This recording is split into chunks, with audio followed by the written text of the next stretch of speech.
Stress వల్ల pregnancy రాదా?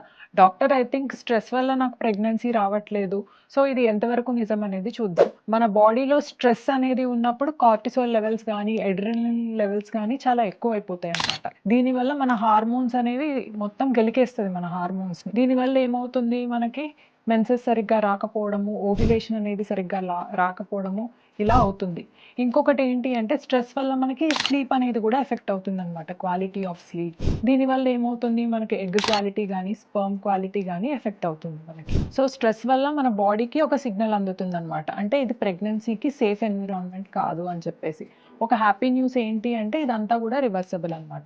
So, ఒక 10 మినిట్స్ డీప్ బ్రీతింగ్ ఎక్సర్సైజెస్ గానీ, నేచర్ వాక్ గానీ, యోగా గానీ, మెడిటేషన్ గానీ, సో, మన బాటిల్డ్ అప్ ఉన్న ఎమోషన్స్‌ని మన పార్ట్నర్‌తో పంచుకోవడం గానీ, కౌన్సిలర్‌తో పంచుకోవడం గానీ, ఇవన్నీ కూడా మన స్ట్రెస్ లెవెల్స్ తగ్గించుకొని స్లీప్ క్వాలిటీని బెటర్ చేసే సొల్యూషన్స్ అన్నమాట.